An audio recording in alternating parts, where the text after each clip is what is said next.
vamos a ver mañana escenarios de cambio climático, vamos a generar unos. En un modelo clásico de hacer las cosas, deberíamos empezar por escenarios, luego hacer escenarios cómo impactan y luego vulnerabilidad de adaptación, pero aquí lo vamos a ir haciendo al revés, ¿verdad? En este tema, quiero decir que hay muchos estudios desde el programa estatal en el que participamos ahí en el CNCT y gracias a la rectora,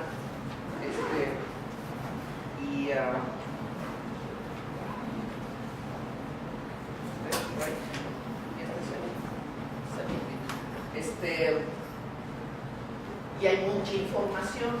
Hay alguna que nueva, creo yo, novedosa, que si abrimos la carpeta de archivos, en lo que les van a dar, que se llama el tema vulnerabilidad de adaptación, está la presentación, está un ejercicio que vamos a hacer, y luego hay una carpeta que se llama referencias, entonces sí, nada más para que la vean.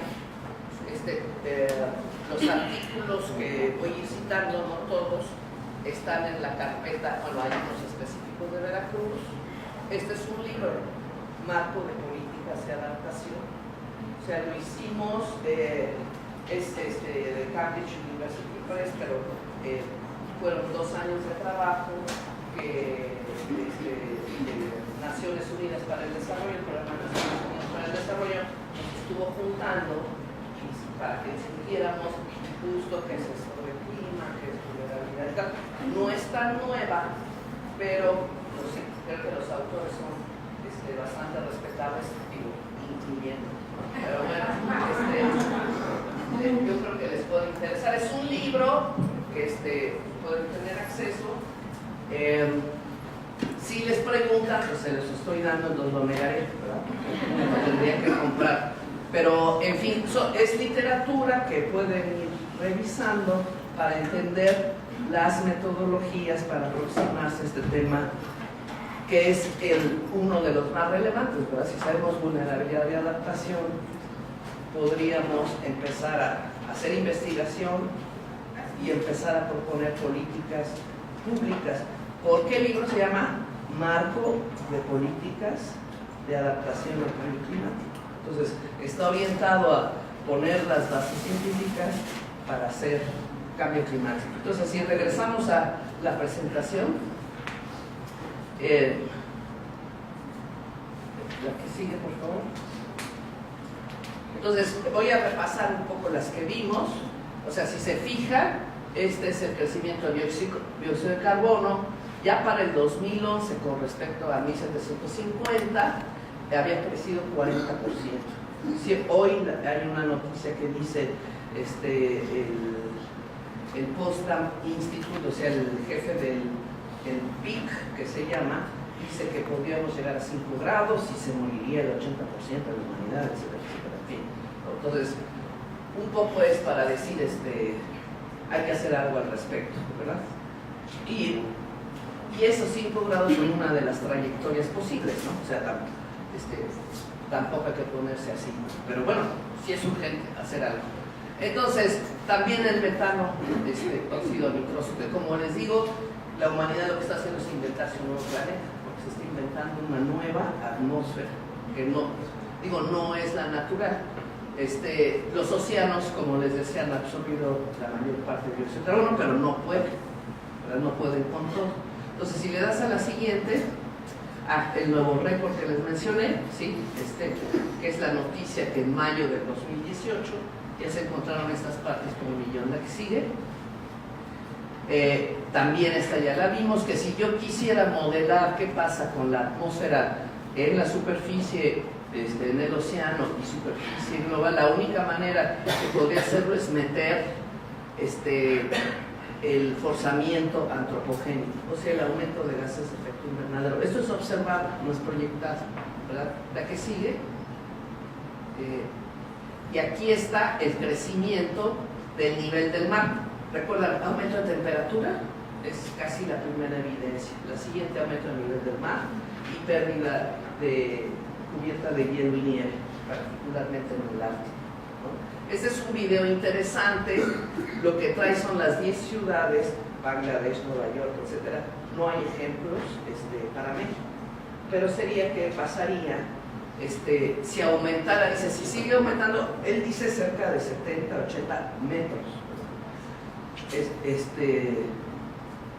Si siguiera aumentando la temperatura, se hincha el mar y además se derrite el hielo que está sobre el continente.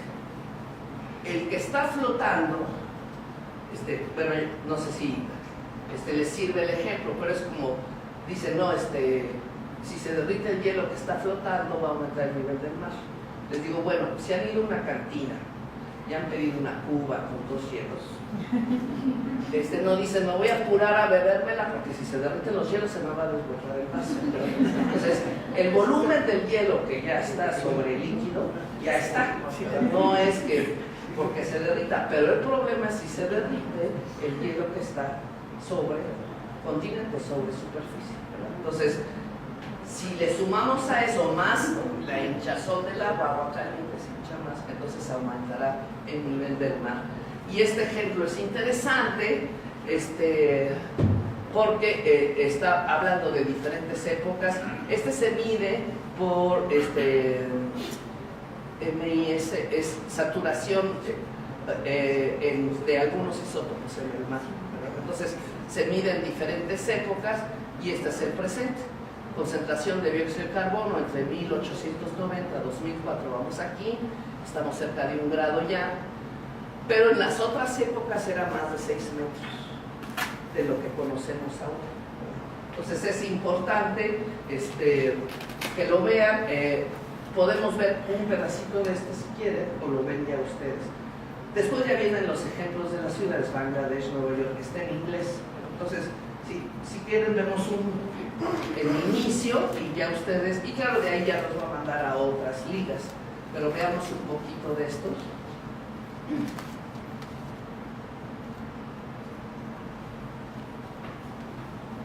A ver si se ve estos.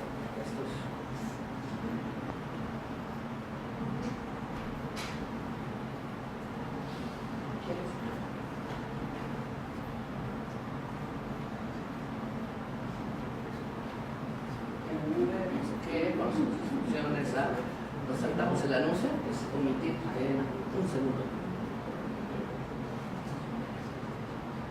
Aquí. ¿Le pusieron pausa? Ponle que siga. Ese. Ni modo, no lo vemos. Ahora sí ya, saltar anuncios y empieza. Entonces, si lo hacemos grande, aunque creo que no tenemos sonido.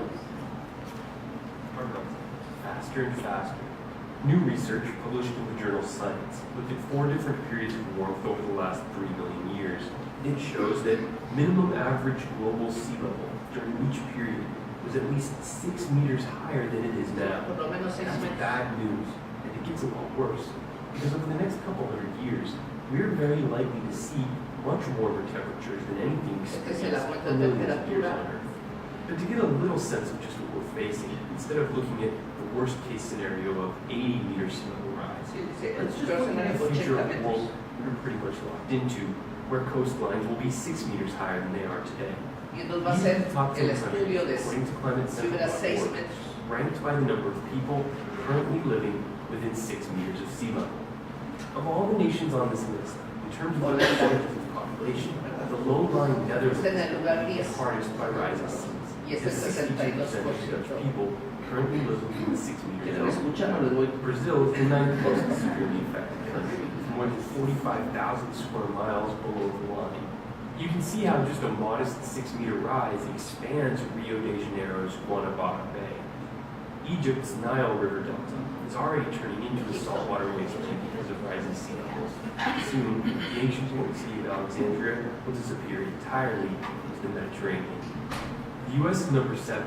Its most populous metropolitan area, New York, will see its coastline move in, especially in the boroughs of Brooklyn and Queens and parts of eastern New Jersey. 6th on this list is the island nation of Japan. Tokyo, the world's most populous metropolitan area, we'll start to see large areas overtaken by the rising Tokyo Bay. Bangladesh is the most densely populated country, with a population over 10 million in the world. Many of its 140 million people live in the Ganges Delta, which will be heavily affected. Fourth worst off is the archipelago nation of Indonesia, with 10% of its current population living within 6 meters of sea level. Jakarta, the capital, will be about half submerged. India, the world's second most populous country, will see the western peninsula of its most populous city, Mumbai, turn into an island. Just 2% of the country lives in low-lying areas, but that's still 28 million people. 36% of the Vietnamese live on the coast. The country's southern tip, jutting into the South China Sea, is currently home to 8 million man Ho Chi Minh City, will no longer exist unless you have scuba gear. And the most affected country is also the most populous one. China currently has 85 million people living below the line, and its most populated city, Shanghai, will look like Venice in the future. The fact that some people living today are going to see this future is staggering. But there still may be reasons to hope that this 6-meter rise may be the worst case scenario instead of the best. One is that since China just passed the United States as the world's biggest emitter of CO2 emissions, the future is literally in their hands. They want to minimize the catastrophe of their biggest cities being wiped out and a mass exodus of tens of millions of their people coming inland. The other possible silver lining is that this amount of sea level rise could take more than a century. So there is a narrow window of time to adapt and start planning for this new reality before it actually happens. If we don't, humanity is going to be completely overwhelmed by all the problems created by climate change. And all the progress we've made could very well disappear along with our coastlines. Like and share this video to help open other people's eyes about the significant challenges of our nation. Pero primero que You can learn more through the links to our sources below. vamos a ver, si quieren ya que acabo. O vemos la siguiente película. Para Veracruz se han hecho estudios desde aquel... o sea, México va a publicar su 6ª comunicación, pero desde la primera se hicieron algunos estudios, les voy a mostrar algunos, y luego para el programa se hicieron, aquí estudios, era el hermano de Palma, que es José Liga Palma, Rafael, sí. Él hizo algunos estudios mucho más detallados, porque hay algunas simulaciones que ustedes pueden bajar de la red, pero la resolución del sistema, o sea, no ve todos los detalles de la costa. Y el que les voy a presentar, yo creo que es el primero que yo vi que hizo el doctor María Arturo Ortiz. Él, con avioneta sobrevoló, fue sobre la costa, hizo muy detallado qué pasaría si aumentara el nivel del mar para el caso de Veracruz. Entonces, la que sigue, ya la vimos, es pérdida de hielo y nieve. Entonces, el síntesis, es aumento de temperatura, aumento del nivel del mar, pérdida de cubierta de hielo y nieve. Esas son las 3 grandes evidencias. ¿A causa de qué? A causa de emisiones de gases de efecto invernadero. Y de ahí cambia la concentración en la composición atmosférica. Cambia por 2 cosas, porque se está quemando combustibles fósiles y porque se está deforestando y se están perdiendo la vida en los océanos que secuestra ese dióxido de carbono. Básicamente de eso se trata. La que sigue, de pérdida del Ártico, es los datos de 2007, lo presentó el doctor Lassi, y son datos 2007. ¿verdad? La que sigue,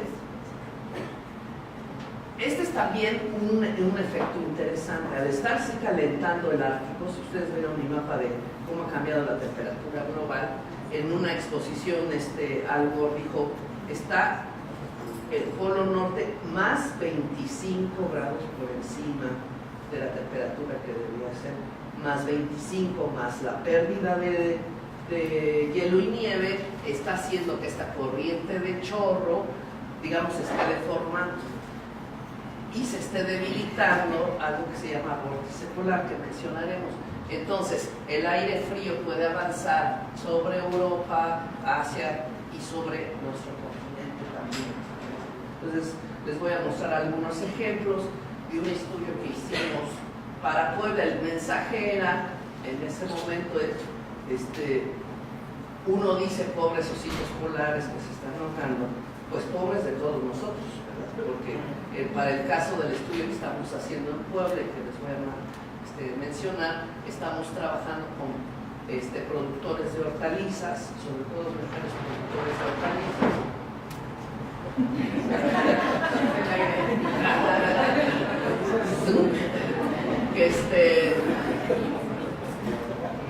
que tenían más de 20 años que no les caían heladas negras.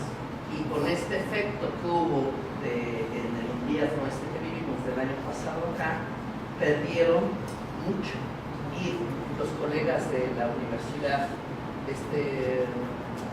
de Puebla, los economistas, hicieron el cálculo de cuánto se perdió, cómo aumentaron los precios, etc. Entonces fue un estudio interesante que parte de estudiar la dinámica, ver que se está calentando el Ártico, avanza el aire frío, no sé qué, y nos pega, ¿verdad?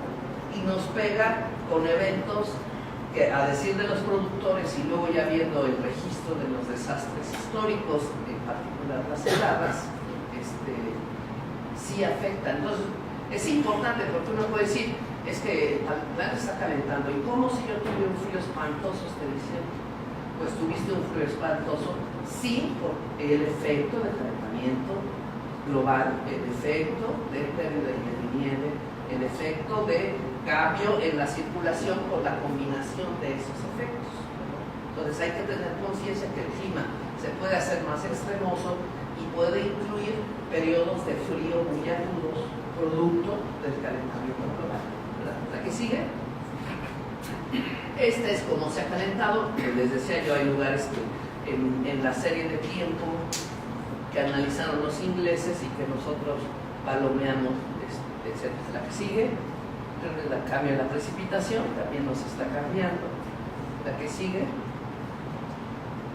y los eventos extremos, o sea, estas días y noches frías, días y noches calientes, ondas de calor, y esto nos importa mucho. Ciclones tropicales en el Atlántico Norte han aumentado, y han aumentado sobre todo los de mayor categoría. Prácticamente categoría 1 están casi constantes, y categoría 2, 3, 4, 5, y hay un consenso, 99 al 100% es el consenso de los científicos que se dedican al estudio de huracanes, ¿no? La que sigue. Estos son los eventos significativos, les decía, las costas de México, huracanes, como los que estamos viendo ahorita, las actividades, y sequías. No quiere decir que quien tiene más lluvia o sequía no va a tener lluvias torrenciales, ¿verdad? Porque son efectos de aumento de eventos extremos. Después tener una sequía y luego una lluvia torrencial. La que sigue. Esto ya vimos pérdidas económicas, esto importa, y hacer el cálculo de cuánto se está perdiendo por eventos extremos es muy importante, porque si uno va con un tomador de decisión y le abre el dióxido de carbono y le ha aumentado 0.85 y dice, ven a ver todo, y pase a 1 o 2, pero si uno le dice estás perdiendo, y se está perdiendo millones de dólares, entonces le toca ahorita actuar, no en el escenario del 2100, porque ya están ocurriendo pérdidas, en particular pérdidas económicas, pero también pérdida de ecosistemas, pérdidas de vidas humanas. Hay que decir que en el caso de Veracruz, ante el aumento de las inundaciones, cada vez se pierden menos gentes. Eso habla bien de prevención, ¿verdad? De prevención. ¿La que sigue? Este es el caso de nosotros. Los verdes son estos fenómenos hidrometeorológicos. La que sigue. Y los impactos globales, esto ya lo vimos. Baja de recursos hídricos, la que sigue, impacto en la biodiversidad. Esto es observado y es interesante que la confiabilidad es alta. Probablemente uno de los sectores académicos más activos en los estudios del cambio climático sea la gente de biología, porque lo ve, lo observa en migración de especies, abundancia de especies, interacción entre especies. La que sigue. Y seguridad alimentaria. Ellos también, estudios de cultivos básicos que ya vimos y hay una alta confiabilidad de que los impactos han sido negativos, La que sigue, ya les dije, ese es el número de estudios y son los granos básicos, regiones templadas y tropicales. La que sigue, justo es lo que quiero ver. Entonces, otra vez es aumento de temperatura, aumento de nivel del mar, pérdida de hielo y nieve. En conjunto hay impactos en sectores que ya nos empieza a doler, sectores productivos, que es agua, agricultura, biodiversidad, etc. Entonces, si vemos para que vean lo que dice alguien. Vamos a ver si sale nuestro amigo en campaña. It's supposed to be 70 degrees today and freezing. Speaking of global warming, we need some global warming. It's freezing. The most criticized scene in the movie and Inconvenient Truth was showing that the combination of sea level rise and storm surge would flood the 9/11 memorial site. And people said, what a terrible exaggeration. Hurricane Sally slammed into New York City last night, flooding the World Trade Center site. Storm gets stronger and more destructive. Watch the water splash off the city. This is global warming. I feel so scared. Sorry. Despair can be paralyzing, but this to me is the most exciting new development. We're seeing a tremendous amount of positive change. The basis is there, but still not enough. This one time at the climate change conference in Paris, Still some really tough negotiations going on. What would it take to shift the renewals? I'm talking about breaking the impasse. Virtually every nation in the entire world agreed to get to zero greenhouse emissions. It is unprecedented. It's time to put America first. That includes a promise to cancel billions in climate change spending. Our plan will end the EPA. The next generation will be justified in looking back at us and asking, what were you thinking? Couldn't you hear what the scientists were saying? Couldn't you hear what Mother Nature was screaming at you? This movement is in the tradition of every great movement that has advanced humankind. We're not going to recognize it. We don't want to discuss it. It is right to save humanity. It is wrong to pollute this earth. It is right to give hope to the future generations.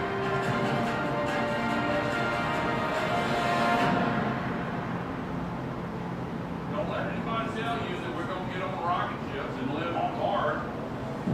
This is our home.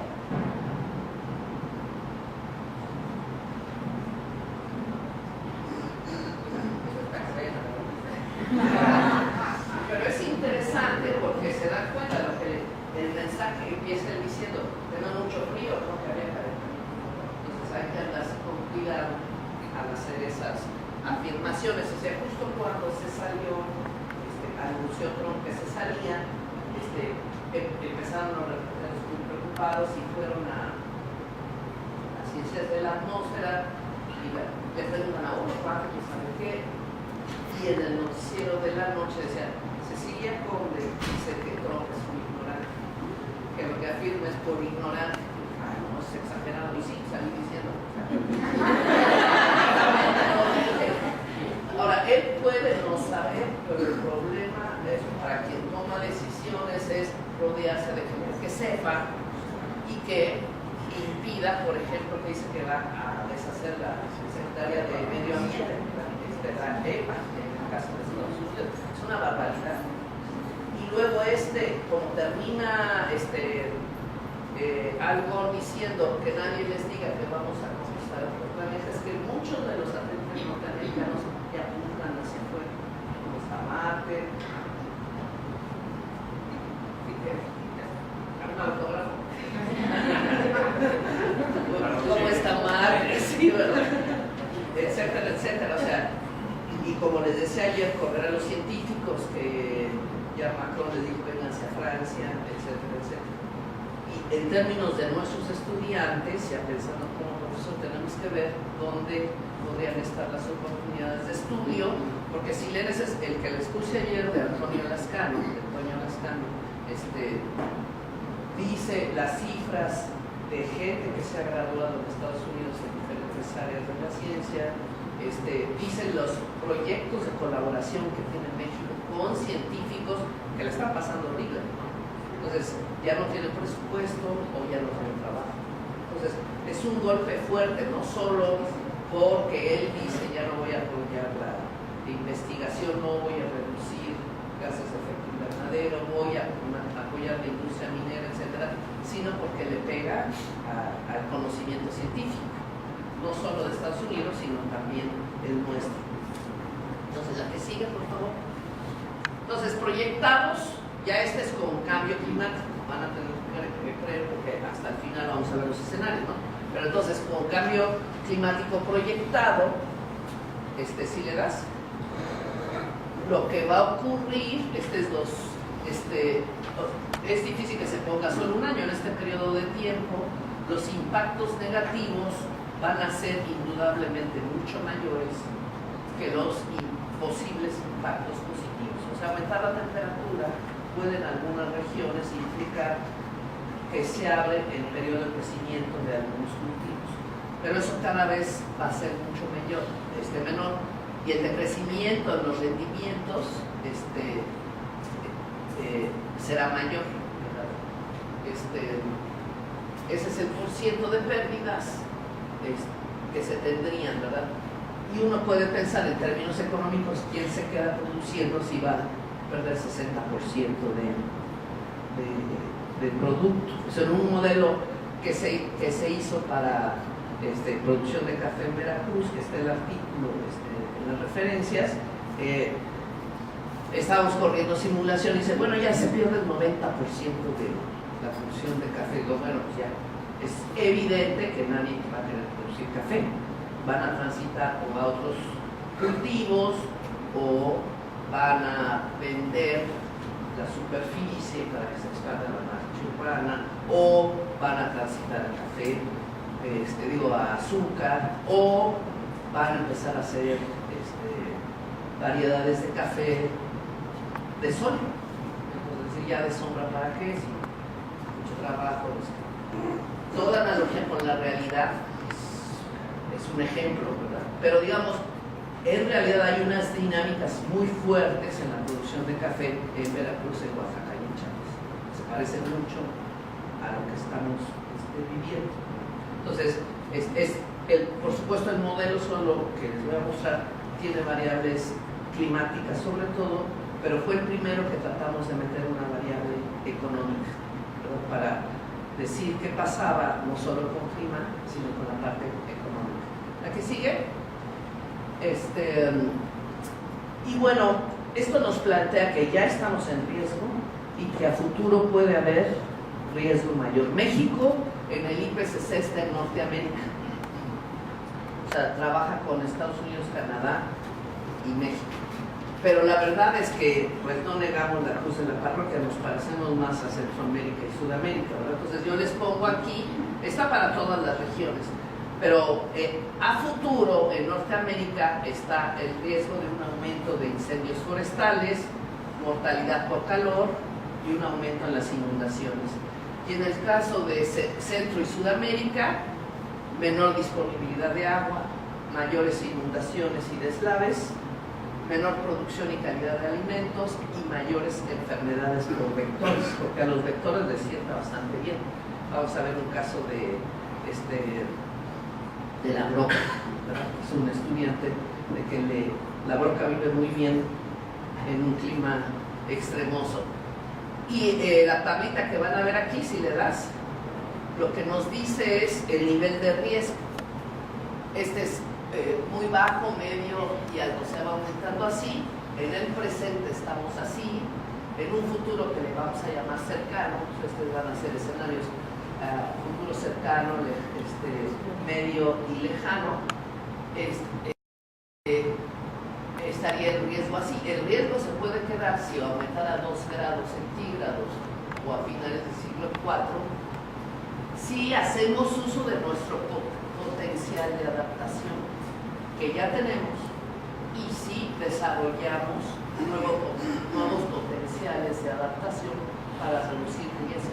Entonces, es por esto que es tan importante, sobre todo en nuestra región, pensar en esto. ¿Cómo le hago para aumentar mis capacidades para enfrentar los riesgos que tengo y los riesgos que se proyectan a futuro, como estos, ¿verdad? Entonces, este sería el nivel de riesgo si me quedo con lo que sé hacer hasta ahora para enfrentar una sequía, una inundación, etc. Entonces, se necesita ciencia fuerte y se necesita política fuerte, ¿verdad? De prevención y de enfrentar los riesgos actuales y los proyectados. Estrategias políticas que no pueden durar un año y luego ya cambia el gobierno, no, mejor otro año y ya corrimos a los que sabían y contratemos otros. Digamos, eso es de alto riesgo en términos de saber, ¿verdad? Porque siempre parece, ¿quién era Sísifo? No me acuerdo. O sea, esta maldición de el que tenía que subir una piedra y decía, ¿sí no he escuchado esa de tiene que subir una piedra y llegando a la punta de la montaña se rueda y tiene que bajar y volver a subir? Entonces esa parece la maldición de la relación ciencia-política en nuestro país. Cambia el gobierno. ¿Qué tal que hagamos escenarios? ¿Qué tal que hacemos un estudio de... Ya hay materia prima, se pueden actualizar y lo que sea, pero no se puede olvidar lo que se tiene. Esa es la fuerza de las universidades, que son la memoria de los estados, ¿verdad? La memoria científica, porque cambiará afuera, pero quién sabe, sabe. Ahora, hay que hacer que se dé ese puente entre los nuevos y el saber científico nacional y regional, ¿verdad? Bueno, entonces, después de ese rollo, que los conmino. La que sigue, por favor. Entonces, estos son ejemplos de América del Norte, le llamaron, en la traducción en español, motores climáticos, de los impactos, aumento de temperatura extrema, desecación le llaman, precipitación extrema, ¿qué dice? Manto de nieve, es un nivel. Es que es pésimo luego las traducciones al español. Esta es la fertilización del dióxido de carbono que vamos a hablar en la agricultura. Y este es el mismo esquema. Entonces dice, para el caso de América del Norte, pérdidas inducidas por incendios forestales, y aquí hay algunas cuestiones de adaptación, algunas que están y que habría que reforzar. Por ejemplo, algunos ecosistemas están más adaptados al fuego que otros. Supongo que, y es peligroso, así que mejor insistamos en unas especies que otras, pero bueno, la adaptación de los asentamientos humanos está limitada por el rápido auge de propiedad privada en las zonas de alto riesgo y por la reducida capacidad adaptativa de los hogares, que ayer alguien preguntaba de las construcciones, ¿verdad? La agricultura puede ser una estrategia eficaz, agrosilvicultura, que no sé quién anda ahí, ya desde ahorita usando la agrosilvicultura en Chiapas, no sé qué, se va a diario o 2 fines de semana. Una estrategia eficaz para la reducción de las prácticas de corta y quema en México. Este es de Rosa Pumete. Este es aire acondicionado para mortalidad por ondas de calor. Esta es inundaciones urbanas en zonas fluviales y costeras, que era un poco también de lo que se mencionaba ayer con el doctor Tejeda. Es gestión del drenaje urbano, estrategias de bajo riesgo con beneficios, que comprendan superficies menos impermeables, o sea, otro pavimento, puestos. Eso lo van a analizar con detalle porque vamos a hacer un ejercicio de pero lo que estoy diciendo es, los investigadores en el capítulo que está en su carpeta dijeron, bueno, ¿qué riesgos tenemos y qué cuestiones de adaptación y qué perspectivas podríamos tener si aplicáramos estas, ¿verdad? Y entonces, estas son las causas de los motores que están aquí dibujados. No sé por qué les gusta hacer como caricaturas, pero bueno, este es aumento de temperatura extrema, etcétera. Y luego hacen una proyección de posible riesgo y potencial de adaptación. Si vemos la siguiente, si verdad no ven nada. La siguiente es estaba América Central, no, perdón, el anterior. América Central, esta ya nos suena un poco más conocida, disponibilidad de agua en regiones semiáridas dependientes del deshielo de glaciares en América Central, inundaciones y deslizamientos en zonas urbanas y rurales. El nivel de confianza es alto de lo que está pasando por estos motores climáticos y se pide gestión integrada de recursos hídricos. Esa sería una acción de adaptación y sus perspectivas. Gestión de inundaciones urbanas, estas se las voy a dar impresa, porque la ley dice, bueno, ¿y yo qué pienso de mi región? ¿Cuál es el riesgo que considero clave? ¿Por qué motor climático? Y dadas estas, entonces, ¿qué podríamos hacer? ¿Qué estamos haciendo? Es la primera pregunta. Ustedes saben qué se está haciendo en su estado y en su región y qué se podría hacer, ¿verdad? Entonces, de eso trataría el ejercicio. ¿La que sigue? Ahora sí, esto es importante apurarlo y tenerlo claro porque podemos entrar en que yo les decía, pasar los límites planetarios, ya no va a haber regreso. Ahí deforestamos todo, ya se vamos a reforestar con la pena, porque ya no digamos que ya hay asentamientos humanos, sino ya se perdió el suelo. O para que crezca otra vez el bosque, pues dame 40 años. Ese que te cargaste, quieres del bosque otra vez, pues bueno, te van a pasar algunas décadas. La que sigue,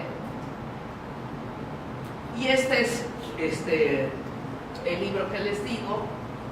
El chiste es que ahorita vamos a discutir vulnerabilidad y adaptación, para lo cual necesitaría primero saber cómo está cambiando el clima y cómo cambiará con ese cambio, qué impactos hay.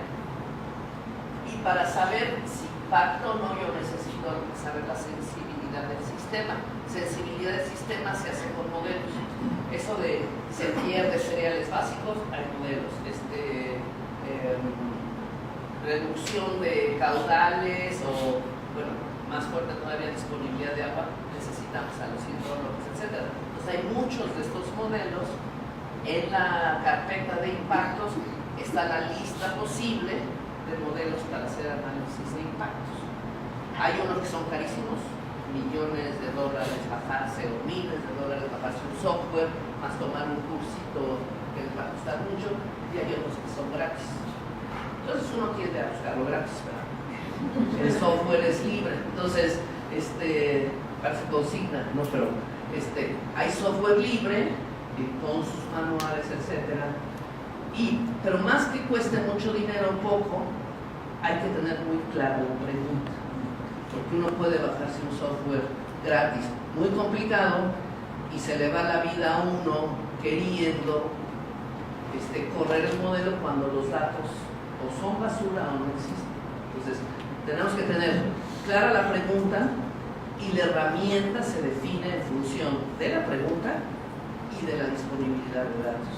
Porque se han oído esa de, si le mete uno basura a un modelo, pues le va a salir basura nada más que más confusa, ¿no? Como me explico esta, no tengo idea, pero el modelo dice que baja 8% la producción. Entonces, los vamos a ver, pero no se apasionen. Digo, sobre todo a los jóvenes les encanta bajar software y correr. Bueno, aquí les estoy dando una lista de posibles software que pueden bajar, correr y tal. Pero entiendan que lo que queremos hacer es, el impacto no es la vulnerabilidad. O sea, si el modelo dice baja 8% el rendimiento, eso no significa que, entonces esa es la vulnerabilidad. Porque yo necesito saber qué opciones, ante este posible impacto potencial, qué opciones hace ya la gente. Bueno, pues cambia semilla, meter riego, etcétera, etcétera. Hay muchas, muchas opciones, inclusive cambia de cultivo, no solo cambia de semilla. Entonces, necesitan saber impactos y adaptación para ir generando aspectos de vulnerabilidad. Y hay un componente muy importante que es las capacidades que tienen aquí. ¿Quién se enfrenta al impacto? Entonces vamos a ver algunos resultados de eso.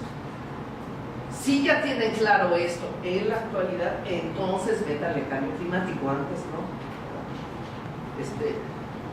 Corren esto y vuelven a calcular. Entonces ya ven, baja 8% el rendimiento, 10% de disponibilidad de agua, lo que sea, y empiezan a pensar en acciones ante ese posible impacto negativo.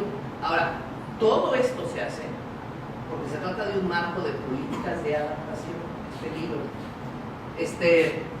Si desde aquí se involucra a los actores clave, que son para nosotros el que sepa, se involucran al que sepa del tema. Dos, involucren a los posibles afectados desde aquí, ¿verdad?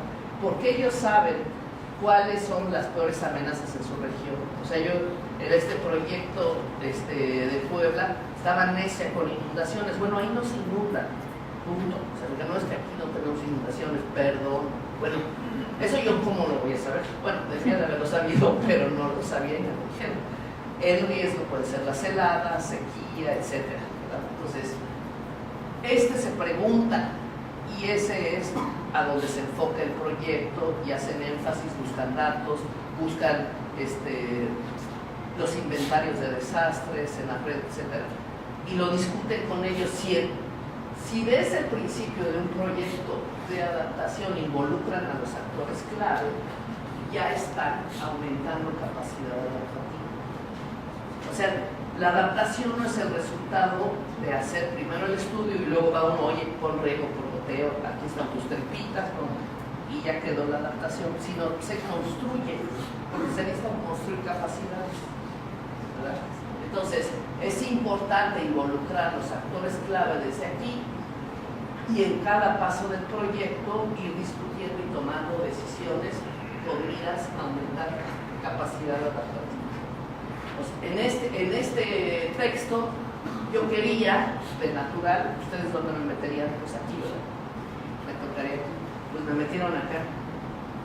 Involucrar actores claves y eso. Respetar la profesión, yo soy física.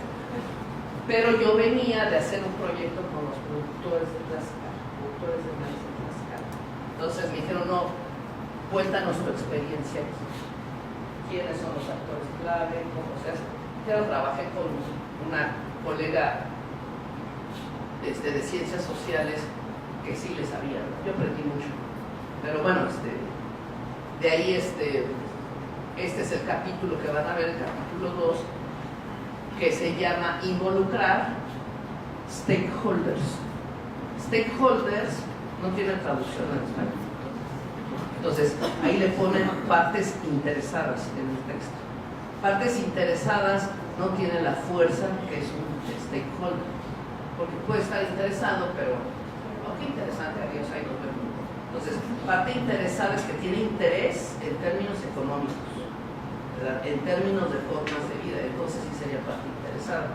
Y yo por eso aquí le puse actores clave, pero lo que van a ver en el texto es partes interesadas. Bueno, y es este libro, si le das, de la marca de políticas, desarrollando estrategias, políticas y medidas. Les recomiendo el capítulo 2. Bueno, échale un ojo a lo que sea de su interés. La que sigue. ¿Qué modelos y métodos? Esto lo vamos a ver en impactos. Pero vamos a hacer el escenario base de clima. ¿Cómo es el clima aquí? Pero vamos a ver también el escenario base de agricultura, el escenario base de biodiversidad. Hay que construirlo con los modelos de impacto, ¿verdad? Y entonces, y nos sirve tener modelos porque nos permite, entre otras cosas, determinar los umbrales.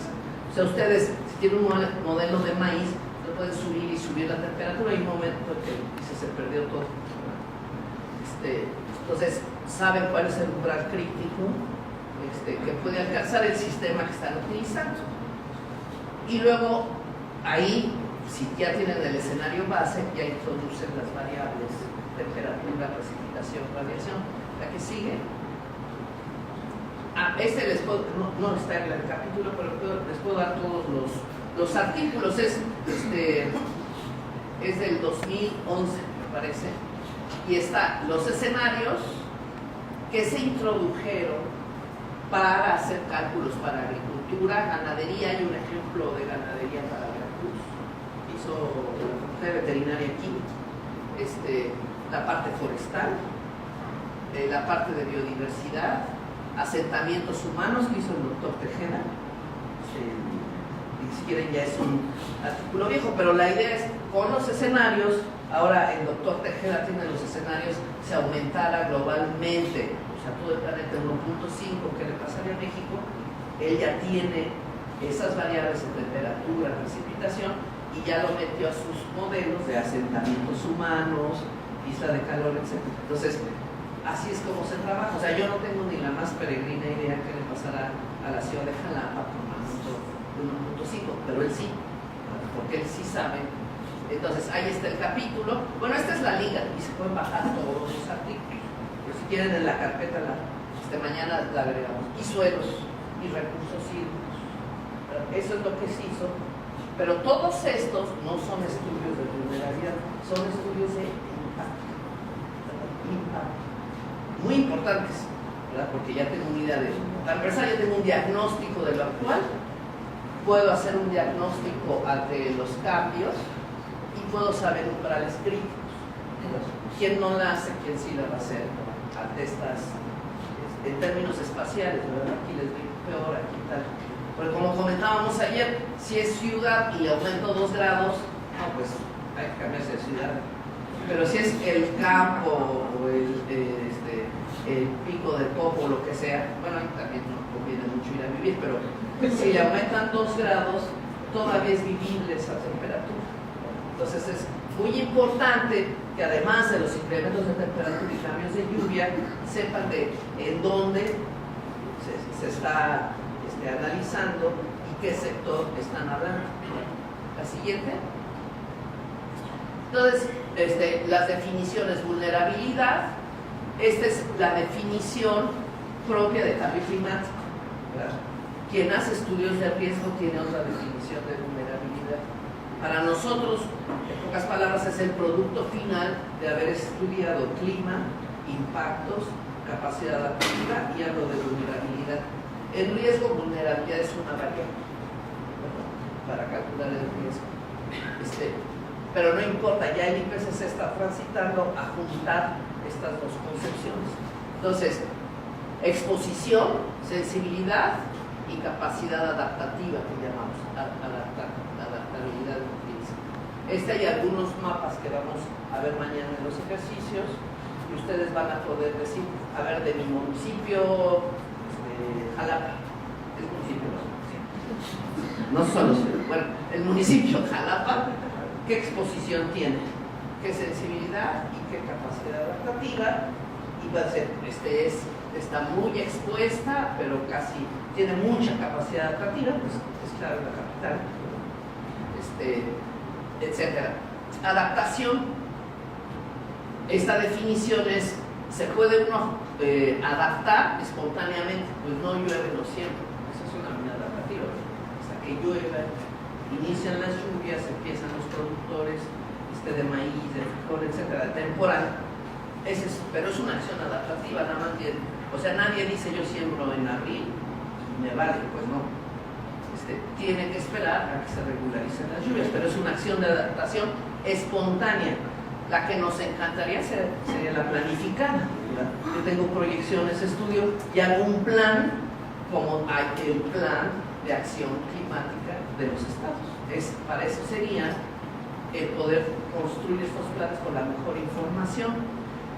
Y estos, en respuesta a eventos climáticos actuales y futuros, incluye cambios. O sea, ustedes quieren saber si un plan está funcionando o no, pregunten qué cambió. No si se publicó y está en el estante de algo, ¿verdad? Porque eso es lo que pasa con los planes. Vamos a hacer un plan de, sí, ya lo hiciste, sí, ya, mira, ahí está. Ese es el libro rojito, ¿verdad? No, bueno, pero dime qué cambió gracias a que ya tienes un plan. Y puede cambiar las prácticas, pueden cambiar los procesos y pueden cambiar las estructuras. O sea, toda la, digamos, agricultura cambió de estructura, cambió las agarpas, las dependencias de agricultura, infraestructura, cambió la legislación, cambió la forma en que se manejan los recursos. Para empezar, aparecen, porque los recursos desaparecen. Eso, por arte de magia, no sé dónde. Eso ya sería un cambio estructural interesante, para que no se perdiera el dinero antes de llegar, ¿no? Procesos, pues podría ser pasar a formas de riego y no solo de temporal. Práctica es cambié las fechas de siembra, cambié la semilla, etc.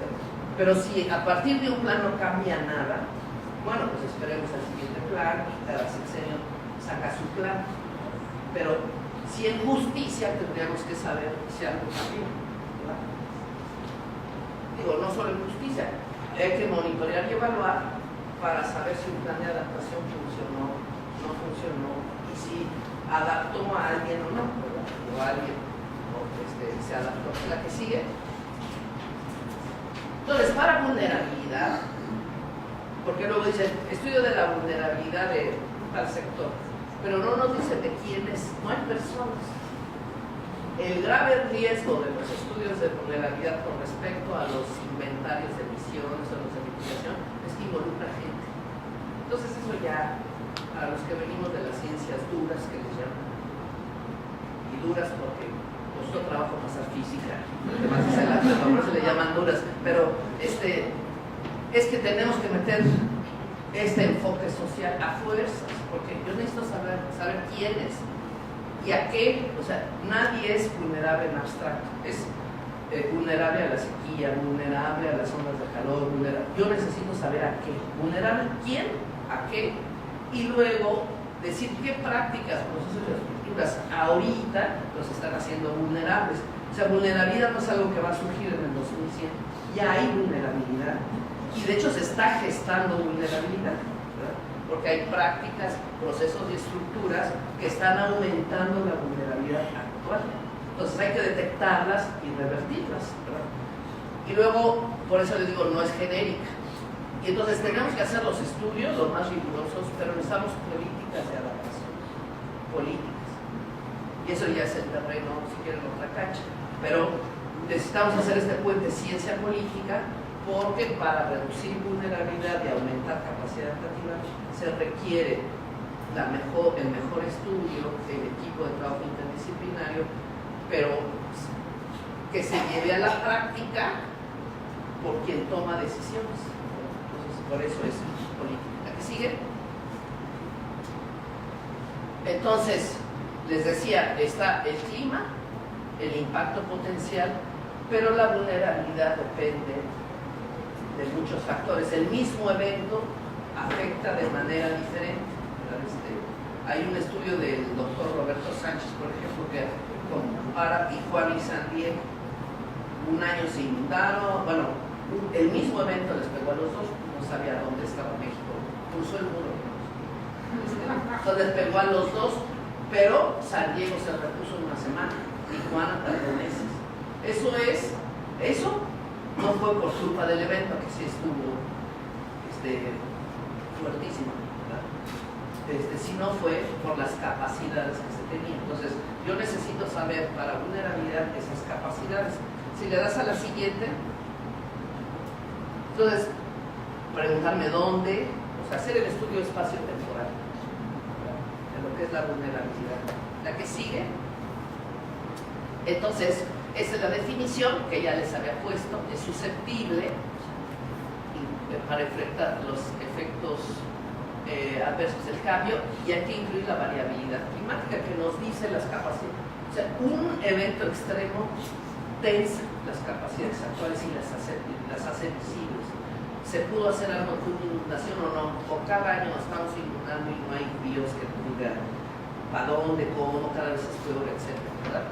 Y eso depende evidentemente la magnitud del sistema expuesto, su sensibilidad, su capacidad adaptativa. Por eso decimos la vulnerabilidad es función de qué tan expuesto está esos eventos de clima y otros problemas ambientales, su sensibilidad, que no es que se ponga a llorar, ¿verdad? Sensibilidad es qué tanto le pega, ¿no? Y su capacidad adaptativa. ¿La que sigue? Y esas son las definiciones. Exposición, que como les decía, tenemos mapeado con municipio, entonces mañana vamos a trabajar con sensibilidad, agricultura, ganadería, la parte forestal y la parte de biodiversidad es la que tenemos ya analizada, ¿verdad? Y su capacidad adaptativa, que es para ajustarse y moderar los impactos, ¿verdad? La que sigue. Y bueno, definida así, hay que construir indicadores. Digo, uno no niega la cruz de su parroquia, entonces ya que leí, bueno, pues vamos a medir, porque uno viene de esas ciencias que se tratan de medir de las cosas, entonces eventos extremos como los contabilizo, hay problemas ambientales de suelo, agua, etcétera, y lo meto, ese sí es factor de exposición, ¿verdad? Y le meto el clima actual y luego hasta el final, ya que tengo todo esto, empiezo a pensar en los escenarios de cambio climático. La que sigue, hablando de sensibilidad, ¿qué factores? Pues si no hay gente, bueno, sí estuvo horrible, pero el huracán pegó a la mitad del océano, entonces importa la población, la salud importa. Hay una gran desnutrición, hay problemas de salud, son muy sensibles a, no necesitan la gran sequía ni la gran ola de calor, porque hay problemas de salud. Y luego estos sectores, hay que modelar forestal, ganadero, biodiversidad, agua, el sector o la región, en la región que les interese, y entonces ya calculamos los cambios. Entonces, en la referencia que les di de la revista Atmósfera, ahí viene cómo era ganadería en Veracruz y qué le pasó con cambio climático. Con estos escenarios no son los más actuales, pero es una manera de ver cómo se trabaja. Y luego, capacidad adaptativa está en función de capital humano. Un ejemplo de un indicador de capital humano, se sabe leer y escribir, ¿no? Porque le puedes mandar el aviso ¿saben qué? Viene un huracán durísimo. Entonces, y mandan los boletines, pero la gente no sabe leer o escribir, o no en el idioma que escribimos. En un receso les cuento un buen chiste sobre eso de saber leer y escribir, y si el lenguaje es, ¿verdad? El chiste empieza, evento trepidatorio. Entonces, el alcalde contesta, trepidatorio en cárcel. No, trepidatorio murió en un enfrentamiento. Porque trepidatorio, vaya a saber qué era. Entonces, el lenguaje que se usa para comunicar es muy importante. Entonces, eso es parte de capital humano. Capital social, ¿están organizados o no? Una fuente de vulnerabilidad de las mujeres es que ante un evento, pues hay una organización campesina, una organización de ganaderos. Las mujeres no pertenecen a una organización. Digo, además de que es horrible y seguramente si viene un viento fuerte las tumba primero, en la respuesta tendrían que ir solas a tratar de conseguir los apoyos, hacer las declaratorias, etc. Entonces, no estar organizados es menor capacidad adaptativa, por poner un ejemplo. Y bueno, capital financiero. Ese, como dice Manolito, el dinero no es la felicidad, pero ¿cómo se le parece? Es el mafanda, ¿no? ¿Cómo se le parece?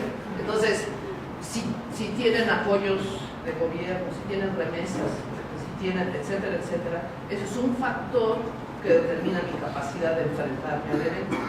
Y capital natural, no tengo agua, no, bueno, ya, o ya no me quedan los bosques, ya perdí los bosques, ya los suelos están degradados. Entonces, pues tu vulnerabilidad es mayor. Entonces, todos estos factores son los que vamos a ver mapeados la que sigue. Y bueno, aquí están desglosados. Estas transparencias son horribles porque no se alcanzan a ver, pero en fenómenos extremos está amenaza. Hay declaratorias de esto. La frecuencia de las heladas, frecuencia de inundaciones, esta es la ambiental y este es el falta de fertilidad, pérdida por el clima, o sea, cuánto se perdió la helada, la sequía, etc. Esto está orientado mucho a la parte agropecuaria, entonces por eso tiene estas variables. Población, cuántos hogares con jefatura femenina, porque está más sensible ese hogar, ¿verdad? Para responder cuántos tienen pobreza alimentaria, que es una de las definiciones de. Luego de salud, está relacionado baja talla y bajo peso con desnutrición, ¿verdad? O sea, nos encantaría haber puesto desnutrición ahí, pero digamos que un indicador no directo, pero nos puede decir los niños no crecen, tienen bajo peso, y agrícola, y aquí están los modelos de impacto: aptitud agrícola, potencial ganadero, potencial forestal. Aquí es donde yo metería esos modelos que nos encantaría bajar en todo. Pero se dan cuenta, es esta parte de algo mucho más complejo que es evaluar vulnerabilidad, y luego capital humano. Población es una variable que puedo proyectar. ¿Qué población va a haber para el 2030? Es en México, hay datos a nivel del municipio, ¿no? Producto Interno Bruto también, por aquí anda, que también puedo proyectar para el 2030. Y este es capital natural. Lo vamos a ver y desglosar con calma. El artículo base está en 5. No pregunten más. Entonces, sí, ya en 5 minutos, nada más despliego el capítulo, el artículo está en el archivo, lo pueden leer, están las fuentes de datos, bajárselas, etc. ¿La que sigue? Es base de datos a nivel municipal. O sea, nos encantaría que fuera local, pero todas estas variables que en muchas localidades no las tengo, ¿verdad? ¿Y la que sigue? Y es a partir no solo de ese artículo que sacamos, sino a partir también de lo que se tenía en la UNAM, que esa es la que van a trabajar ustedes, en lo que se tenía en Senafred y en lo que se tenía en ¿cómo se llama? El mismo INEC, la gente que la doctora, ¿cómo se llama esta mujer? Bueno, la que se encargaba de la parte de estudio de cuencas. Entonces el riesgo de inundación y deslave tenía lo que se hizo fue poner todos los estudios que se consideraban rigurosos y decían, este municipio es muy vulnerable para este estudio, este municipio es muy vulnerable. Entonces entraban a los más vulnerables, y el programa especial de cambio climático y luego el compromiso de México dice el 50% de los más vulnerables tienen que salir de ser más vulnerables para el 2030, etc. Entonces es importante saber de dónde viene la teoría para sacar estos 319. Y luego aquí no es que ya Baja California si se dan cuenta, su vulnerabilidad es media o baja,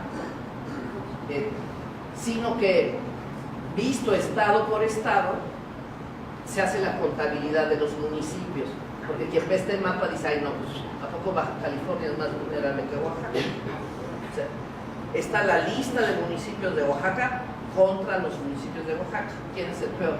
¿Quién está peor? Y bueno, Baja California creo que tiene 3 municipios, entonces queda pintado todo, ¿no? Pero es todos los municipios del país contra todos los municipios del país. Entonces, claro, sureste, ¿verdad?, son los más vulnerables, y en algunas regiones, estado por estado, se puede ver. Entonces, ya, nada más déjame ver la que sigue y ya abrimos para la que sigue. Bueno, y esta ya es desglosando uno por uno, ¿verdad? Variable por variable, que es exposición, sequías, inundaciones, tal, y está el mapa. ¿La que sigue? Sírvete para que lo vean. Este es de los fenómenos extremos, sequía, la que sigue. Sensibilidad, que son 21 variables y está mapeado, la que sigue. Y esa es la capacidad adaptativa, en función de esto que decíamos, el capital humano, social, etc. Entonces, están las bases de datos, están los mapas que se pueden bajar, indicador por indicador. Claro, tienen que aceptar que es la forma de calcular esto, porque si no creo que ya la que sigue es pasar a otro tema, ¿no? Bueno, y ya la integración, exposición, sensibilidad, capacidad adaptativa, y nos da el mapa de la vulnerabilidad del sector agrícola, forestal y pecuario. Se actualizaron los datos a 2000. 2010 en este trabajo. Creo que ya, a ver, se acabaron las mapitas. Ah, ya, y ese es el último de este. Una vez que hicimos, justo por eso el 2010, es decir, la vulnerabilidad no es igual en todos, necesitamos saber a qué, a quiénes, cómo, y luego hacernos la pregunta de, ¿se está poniendo cada vez más grave? Digamos, un municipio antes no era vulnerable y ahora sí, o era muy vulnerable y ahora no, porque algo bueno pasó, ¿verdad? Entonces, se puso en el los mapas anteriores eran de Jorge López Blanco, los que les mostré, actualizados al 2010, pero luego, pues este grupo de sospechosos comunes, nos pusimos a hacer 3 periodos y ver qué pasaba. Bueno, no tengo todas las variables para el 1990, para el 2010, sí, las pude actualizar, etcétera, pero ver con el tiempo qué pasaba. El chiste es que hay municipios que se están despoblando, entonces puede estarse reduciendo su vulnerabilidad porque ya el número de niños con baja estatura ya son menos, ¿verdad? Entonces, al final del artículo, que también está en la carpeta, decimos, ¿y qué tal que ya empezamos a enfocarnos más en la gente, más que solo hablar municipio? Ahora, el chiste son los datos, pero es importante saber, en síntesis, que la vulnerabilidad es multifactorial, que espacialmente no es igual, aunque sea el mismo fenómeno de la misma intensidad, porque depende de la capacidad adaptativa, y que una vez que tenemos un mapa, que es una fotografía, hay que ponerle en movimiento. ¿Por qué? Porque si yo intervengo en los factores de capacidad adaptativa, hacemos hipótesis. ¿Qué tal que ahora todos saben leer y escribir? Y hago el mapa. ¿Qué tal que ahora todos tienen acceso a y hago el mapa? Entonces, me está diciendo en dónde lo que yo pienso que es una política correcta tendría impactos positivos. Entonces, sería como el modelo de sensibilidad espacio-temporal, y yo veo la trayectoria de lo que digo que sería magnífico. Así la vamos a ponerlo en el mapa. A ver, a quiénes y dónde reduces la vulnerabilidad. Entonces, ¿listo? ¿Preguntas? Sí, una sesión. ¿Yo pregunto? A ver, dime cuál es la definición. No, ellos han Preguntas, comentarios. Sí. Sí.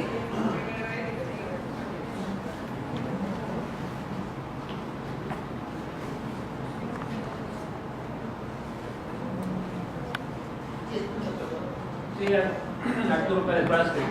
Por ahí mencionaba que trabajar en la parte de procesos, estructuras y prácticas ayuda o reduce la vulnerabilidad.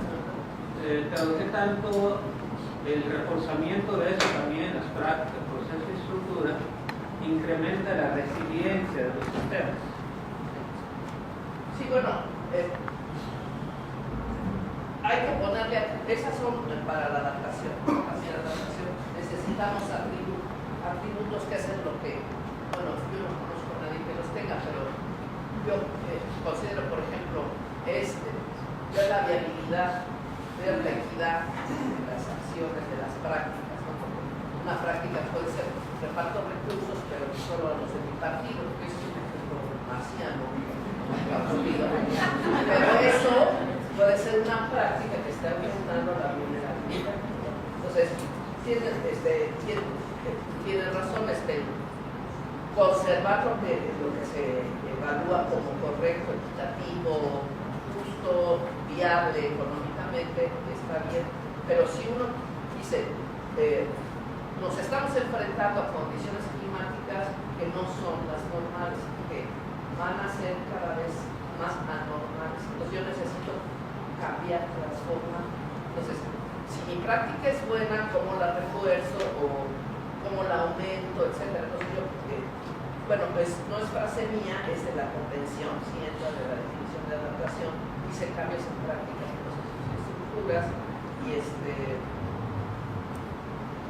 y entonces necesitamos medir si están cambiando en qué dirección, si es en la dirección de aumentar resiliencia, o debe ser la dirección de aumentar los riesgos. estoy de acuerdo, pero no tengo indicadores claros todavía de cambio de esas capacidades adaptativas. Digo, ese es uno de los temas de investigación bien interesantes.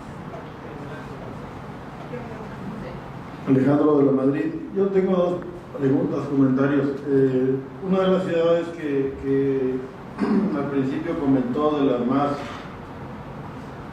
las que tienen más alto riesgo de inundaciones, en Shanghái, en China,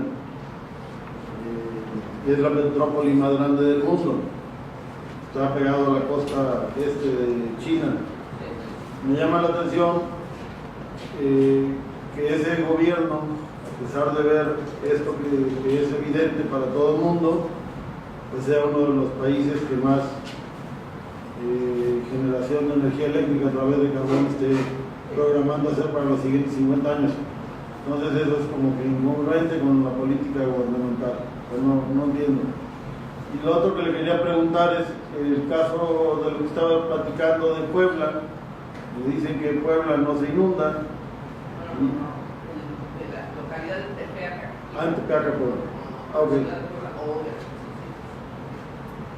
Era eso, nada más ese comentario, porque recuerdo en el 2010 cuando creció, había llovido mucho en el centro del país y se inundó la presa de Necaxa, se llenó a tope, y después al abrirse las compuertas inundaron todo Huachinango hasta inundar la ciudad de Costa Rica, todo el río Tecoluca, todo eso.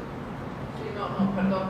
El ejemplo que vamos a ver es en una comunidad que fuimos a hacer lo que se llama grupo local para que nos explicaran cuáles son las amenazas, y me dicen, no, aquí no hay inundación. Entonces, pero es en el municipio de Tepeaca, una localidad. Y lo de China va a seguir produciendo gases de efecto invernadero hasta el 2035. O sea, va a picar, o sea, el mayor producción, eso lo tiene su compromiso nacionalmente determinado de su país y es de desarrollo. O digo, para hablar del protocolo de Kioto, él no era anexo. Ni la India, ni nosotros. Sí, claro. Sí, muchas gracias por tanta luz en la presentación. Con respecto a los stakeholders, estas evaluaciones, por ejemplo, esta y este ejemplo para el sector agrícola, entendería que están viendo al sector como un todo y que entonces ese todo integra tanto a quienes forman parte del sector en niveles de producción bajos, como también quizás involucra a actores del sector privado, a la industria o a grandísimos intereses económicos. La pregunta es si este mismo método es el que se usa por, desgraciadamente, ¿no? Con la desigualdad que existe, ¿no? Pero si estos mismos métodos son los que usa el sector privado, o qué tanto el sector privado tiene una diferencia en términos de evaluar vulnerabilidades y adaptarse y demás, con respecto al resto, que son, digamos, los que están en la otra capa, sin tantos intereses económicos, sino más en la vida cotidiana. Yo considero que, o sea, si yo fuera una aseguradora, yo haría un estudio diferente. O sea, bueno, tú sabes que en los seguros agrícolas se les asegura y luego les avisan a los productores que estás asegurado para sequía, lo que son de temporal. Pero si fueran grandes agroindustriales, el estudio sería otro con otras variables. O sea, en pocas palabras, les puede interesar para saber dónde puede haber mercados. Digo, yo recuerdo unos productores de café en Veracruz, les expusimos y uno de ellos levantó la mano y dijo, dime cómo le va a ir a Brasil el café. O sea, que yo no le estaba presentando, pero ellos quieren saber si a Brasil le va a ir mal para saber a ellos cómo les va a ir. Digo, extendiendo esa actitud, yo diría que el sector empresarial haría unos mapas viendo oportunidades, viendo posibles pérdidas, que por cierto, algunos sectores agroindustriales son más vulnerables, porque digamos el campesino que va al día a día y sabe que un año puede perder o no, tiene dentro de sus cálculos de riesgo, puedo perder este año todo. Algunos dicen un año bueno por 3 malos y no sé cuántos dichos hay en el campo, pero uno agroindustrial que pide un préstamo, que no sé qué, aumenta su riesgo de pérdida y puede no retornar. O sea, puede pasar el umbral y ya no regresar. Pero digamos, no es, ni contempla productores, grandes productores. Es el municipio, como es la gente que produce, población, etc. Pero no está hecho, que estaría, yo estoy casi seguro que debe tener sus análisis o sus proyecciones, pero eso yo no lo conozco. ¿Alguna otra pregunta o comentario? Bueno, si no hacemos un receso, como de 15 minutos, 20, cafecito. Les recuerdo su estrellita y si no en la puerta les dan otra porque tenemos evento en las dos salas y no queremos compartir café con los compañeros. Básicamente. Estas son las que preguntaron.